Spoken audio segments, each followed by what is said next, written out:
मैं एक बड़ी खबर का रुख कर लूं, फिर उसके बाद आता हूं, क्योंकि आप ट्रंप के बारे में बात कर रहे थे। तो सीज फायर पर डोनाल्ड ट्रंप ने क्या बयान दिया? हमने भारत पाकिस्तान के बीच युद्ध विराम कराने में मदद की है। मुझे लगता है, वो कहते हैं, मुझे लगता है कि ये स्थायी युद्ध विराम होगा। दोनों देशों के पास बहुत सारे परमाणु हथियार हैं। मेरे प्रशासन ने तत्काल युद्ध विराम कराने में मदद की है। ये मैं इस चीज को समझना भी चाहूंगा इस बड़ी खबर के साथ। अगर ट्रंप कह रहे हैं कि उनके प्रशासन ने मदद की है, हमें लगता है कि ये स्थायी युद्ध विराम होगा, भारत पाक के बीच युद्ध विराम कराने में हमने मदद की है, और मुझे लगता है एक स्थायी युद्ध विराम होगा।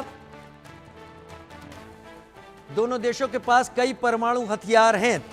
कर्नल शाही, मेरा सवाल अब आपसे होगा पाकिस्तान की इस हालत को लेकर और पाकिस्तान को लेकर जो डोनाल्ड ट्रंप ने यहां पर अपनी बात रखी है। मैं बहुत सीधा सा सवाल रखूंगा, शायद आपके भी दिल में यह होगा। पहला तो आप ये भी इसमें ऐड कीजिएगा कि भारत सरकार के इस फैसले से आपको इमीडिएटली क्या लगा था? क्या यह सही था या क्या यह गलत था, यह भी बताइए। और दूसरा, 2 साल हो गए, 7 अक्टूबर 2023 को इजराइल में हमला हुआ था, जिसमें हमास ने न जाने कितने इजरायलियों को मार दिया था। उसके बाद से अब तक बहुत कोशिश करने के बावजूद भी इजराइल रुक नहीं रहा। वो कह रहा है खतरा अभी टला नहीं, वो लगातार हमास के टारगेट्स को निशाना बना रहा है। या हम 2 दिन में तैयार हो गए या अमेरिका ने कर लिया, क्यों? चलिए मैं एक बड़ी खबर, फिर से इस बड़ी खबर का रुख कर लेता हूं।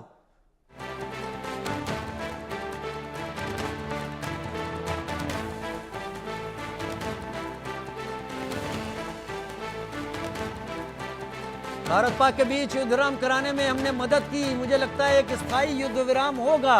डोनाल्ड ट्रंप ने यह बयान दिया, अमेरिका के राष्ट्रपति डोनाल्ड ट्रंप। मुझे लगता है स्थायी होगा। दोनों देशों के पास बहुत सारे परमाणु हथियार हैं। मेरे प्रशासन ने तत्काल युद्ध विराम कराने में मदद की है। डोनाल्ड ट्रंप इस बात का ढिंढोरा पीट रहे हैं। मुझे लगता है यह स्थायी युद्ध विराम होगा। दोनों देशों के पास कई परमाणु हथियार हैं, ऐसा डोनाल्ड ट्रंप कह रहे हैं। मेरे प्रशासन ने दोनों ही देशों के बीच में युद्ध विराम कराने में मदद की है। मैं सोचता हूं कि यह स्थायी होगा।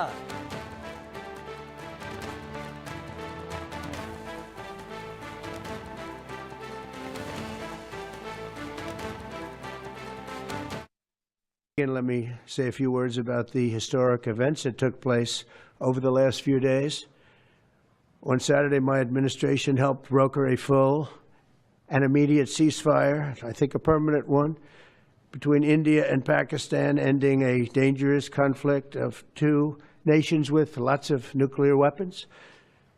And they were going at it hot and heavy, and it was seemingly not going to stop. And I'm very proud to let you know that the leadership of India and Pakistan was unwavering, powerful, but unwavering in both cases. And having these, they really were, from the standpoint of having the strength and the wisdom and fortitude to fully know and to understand the gravity of the situation. And we helped a lot. And we helped also with trade. I said, come on, we're going to do a lot of trade with you guys. Let's stop it. Let's stop it. If you stop it, we're doing trade. If you don't stop it, we're not going to do any trade. People have never really used trade the way I used it. That I can tell you.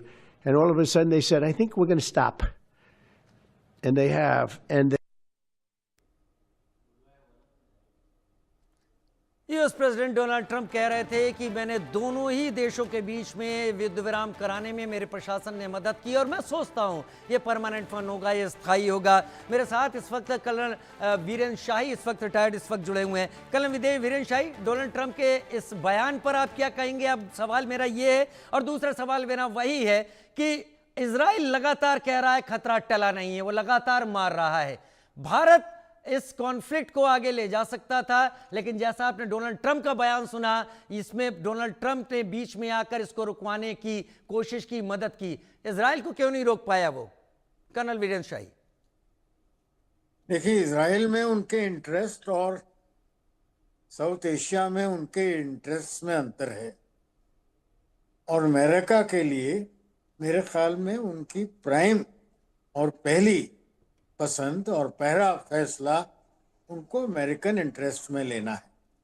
तो एक तो इन दोनों चीजों को हमें अंतर समझना चाहिए।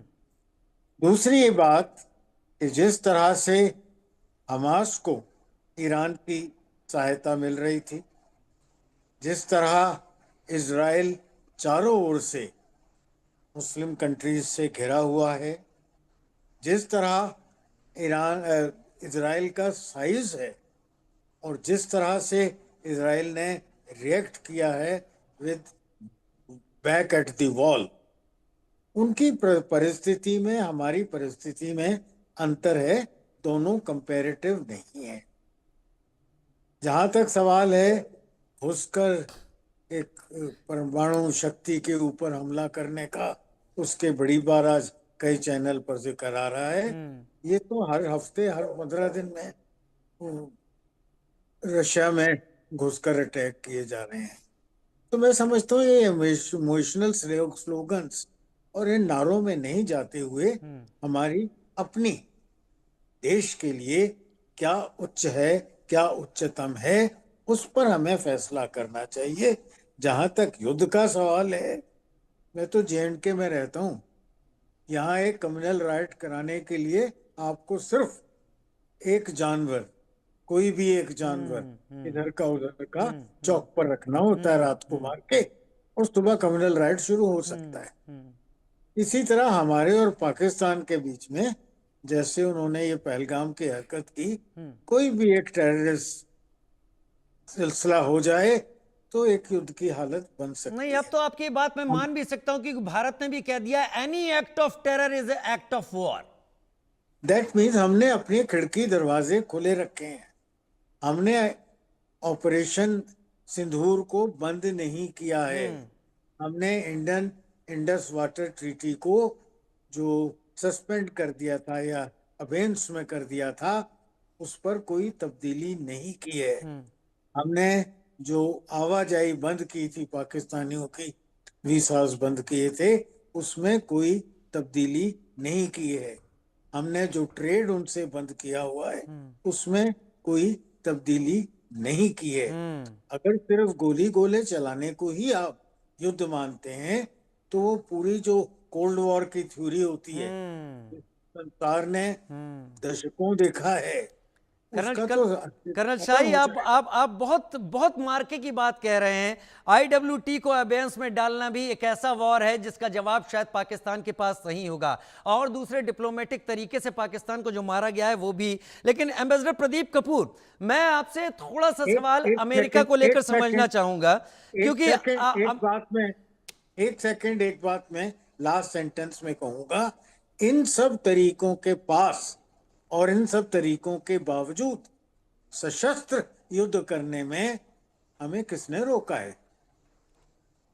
ये जो टेम्परेरी स्टॉपेज ऑफ हॉस्टिलिटीज है, ये कब रिज्यूम करना चाहें, वो शक्ति भी हमारे पास है, वो संभावना भी हमारे पास है, वो वेपन्स भी हमारे पास हैं। तो हम क्यों एक झिझका रहे हैं और संसार को बताना चाहते हैं कि हम वॉर मॉन्गर हैं?